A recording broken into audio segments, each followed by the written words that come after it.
আশা করি সকলেই ভালো আছেন। ব্যাংক জব অনলাইন টেস্ট প্রিপারেশনের প্রশ্ন সমাধানের নতুন আরেকটি ভিডিও নিয়ে আপনাদের মাঝে হাজির হলাম। আজকের ভিডিওতে আমরা প্যাটার্ন রিলেটেড যে প্রশ্নগুলো দেওয়া থাকে সেগুলো সমাধানের চেষ্টা করব। তো এ ধরনের প্রশ্ন আসলে প্রত্যেকটি অনলাইন টেস্টেই দেওয়া হয় এবং এই প্রশ্নগুলো সমাধান করতে আমাদের অনেক সময় চলে যায় বা অনেক সমস্যার সম্মুখীন হতে হয়। আসলে এই ধরনের প্রশ্ন আপনারা যত বেশি প্র্যাকটিস করবেন তত বেশি পারদর্শী হতে পারবেন এবং দ্রুত ও কম সময়ের মধ্যে সমাধান করতে পারবেন। তো চলুন কথা না বাড়িয়ে শুরু করি। তো দেখুন, এখানে প্রশ্নে একটি প্যাটার্ন দেওয়া হয়েছে এবং বলা হয়েছে এটা ইজটু এটা, অর্থাৎ প্রথম প্যাটার্নের সাথে দ্বিতীয় প্যাটার্নের কোনো একটি সম্পর্ক বিদ্যমান।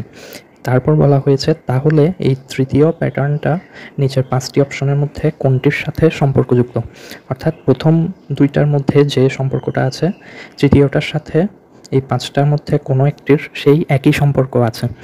তাহলে আমাদের কি করতে হবে, এই যে প্রথম যে দুইটা প্যাটার্ন আছে এদের মধ্যে কি সম্পর্ক সেটা বের করতে হবে। তো তাহলে আমরা ধাপে ধাপে এই সম্পর্কটা বের করার চেষ্টা করি।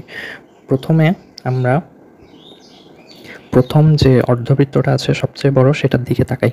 তো দেখুন, এটা ডান পাশে ছিল এই অর্ধবৃত্তটা, কিন্তু দ্বিতীয় ছবিতে এটা উপরে চলে গেছে। তাহলে এক্ষেত্রে আমরা বলতে পারি এটা ডান পাশ থেকে ঘড়ির কাঁটার বিপরীত দিকে ঘুরে উপরে চলে গেছে। যদি ঘড়ির কাঁটার দিকে ঘুরতো তাহলে নিচে চলে আসতো, যেহেতু উপরে চলে গেছে তাহলে আমরা বলতে পারি এটা ঘড়ির কাঁটার বিপরীত দিকে ঘুরে উপরে চলে গেছে। তাহলে আমরা প্রথম সম্পর্কটা বের করতে পারলাম, অর্থাৎ এই প্রথম অর্ধবৃত্তটা ঘড়ির কাঁটার বিপরীত দিকে ঘুরছে দ্বিতীয় ছবিতে। এবার দ্বিতীয় অর্ধবৃত্তটা বৃত্তচাপের দিকে তাকাই। দ্বিতীয় বৃত্তচাপটা দেখুন বাম পাশে ছিল, এটা দ্বিতীয় ছবিতে ডান পাশে চলে এসেছে, অর্থাৎ এটা ঘড়ির কাঁটার বিপরীত দিকে নয়, এটা ঘড়ির কাঁটার দিকে ঘুরেছে, ফলে এটা এই অবস্থা থেকে ঘুরে এই অবস্থায় চলে এসেছে, অর্থাৎ দ্বিতীয় বৃত্তচাপটা ঘড়ির কাঁটার দিকে ঘুরেছে আর প্রথম বৃত্তচাপটা ঘড়ির কাঁটার বিপরীত দিকে ঘুরেছিল। তাহলে আমরা দ্বিতীয় প্যাটার্ন দ্বিতীয় বৃত্তচাপটারও সম্পর্ক বের করতে পারলাম। এবার তৃতীয় বৃত্তচাপটা সবচেয়ে ছোটটার ক্ষেত্রে দেখি, এটা ছিল নিচে আর দ্বিতীয় ছবিতে এটা বাম পাশে চলে গেছে, অর্থাৎ বাম পাশ থেকে নিচে থেকে যদি বাম পাশে যেতে হয় তাহলে এই বৃত্তচাপটাকে ঘড়ির কাঁটার দিকে ঘুরে যেতে হবে, অর্থাৎ তাহলে আমরা দেখতে পাই ঘড়ির কাঁটার দিকে এই তৃতীয় বৃত্তচাপটাও ঘড়ির কাঁটার দিকে ঘুরে গেছে, ফলে এটা এই অবস্থান থেকে ঘুরে এই অবস্থানে চলে এসেছে। তাহলে প্রথমটার ক্ষেত্রে আমরা দেখতে পেয়েছিলাম এটা ঘড়ির কাঁটার বিপরীত দিকে ঘুরেছে, দ্বিতীয়টার ক্ষেত্রে আমরা দেখতে পাই এটা ঘড়ির কাঁটার দিকে ঘুরেছে এবং তৃতীয়টার ক্ষেত্রে আমরা দেখতে পাচ্ছি এটাও ঘড়ির কাঁটার দিকে ঘুরে বামে চলে এসেছে। এখন এই সম্পর্কটা মাথায় রেখে আমরা তৃতীয়টার দিকে তাকাই। দেখুন, এই তৃতীয়টাতে প্রথমের যে বড় অর্ধবৃত্তটা, এটা ওই যে উপরের যে দুইটা প্যাটার্ন আছে সেখানে ঘড়ির কাঁটার বিপরীত দিকে ঘুরে গিয়েছিল, তাহলে এটাও ঘড়ির কাঁটার বিপরীত দিকে ঘুরে এই পাশে নেমে আসবে। তাহলে আমরা দেখি কোন অপশনে এটা বাম পাশে এসেছে। আমরা দেখতে পাচ্ছি বি এবং ডি অপশনে শুধুমাত্র এই বড় বৃত্তচাপটা বাম পাশে নেমেছে, তাহলে এই দুইটার মধ্যে একটা হবে সঠিক উত্তর।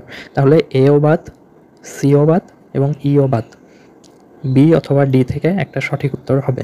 এবার তাহলে আমরা অন্যান্য বৃত্তচাপের দিকে লক্ষ্য করি।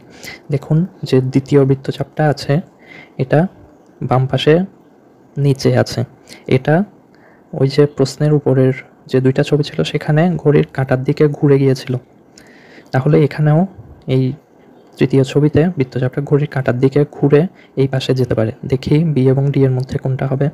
দেখতে পাচ্ছি এই দ্বিতীয় বৃত্তচাপটা এখানেও ঘুরে উপরে উঠে এসেছে, ডিতেও দ্বিতীয় বৃত্তচাপটা নিচে থেকে ঘুরে উপরে উঠে এসেছে।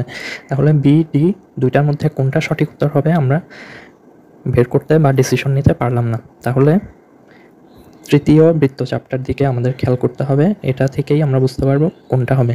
দেখুন, উপরে তৃতীয় বৃত্তচাপটা নিচে থেকে ঘুরে বাম পাশে চলে গেছিল, অর্থাৎ ঘড়ির কাঁটার দিকে ঘুরে গিয়েছিল। তাহলে এইখানে তৃতীয় ছবিতে এই তৃতীয় বৃত্তচাপটাও ঘড়ির কাঁটার দিকে ঘুরে যাবে, ঘড়ির কাঁটার দিকে ঘুরে ডান পাশ থেকে নেমে নিচে চলে আসবে। তো দেখা যাক বি এবং ডি থেকে কোনটা নিচে চলে এসেছে। দেখুন, এই যে ছোট বৃত্তচাপটা ডান পাশ থেকে ঘুরে নিচে চলে এসেছে, কিন্তু ডিতে বরং এটা ঘড়ির কাঁটার বিপরীত দিকে ঘুরে উপরে চলে গেছে। যেহেতু উপরের যে দুইটা উদাহরণ দেওয়া ছিল এখানে এটা বাম পাশ থেকে ঘড়ির কাঁটার নিচ থেকে ঘড়ির কাঁটার দিকে ঘুরে বামে চলে গিয়েছিল। তাহলে এখানেও ঘড়ির কাঁটার দিকেই ঘুরতে হবে, তাহলে এটা ঘড়ির কাঁটার দিকে ঘুরলে নিচে নেমে আসবে, অর্থাৎ বি হবে সঠিক উত্তর। তাহলে বি হবে সঠিক উত্তর।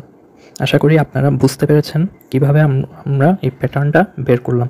এভাবে আরও বিভিন্ন প্রশ্নের সমাধান সহজভাবে পেতে আমাদের টেলিগ্রাম গ্রুপে এবং টেলিগ্রাম চ্যানেলে এবং ফেসবুক গ্রুপে জয়েন হয়ে নিতে পারেন। এই টেলিগ্রাম চ্যানেল এবং ফেসবুক গ্রুপের লিঙ্ক ভিডিও ডেসক্রিপশনে দেওয়া থাকবে। ধন্যবাদ।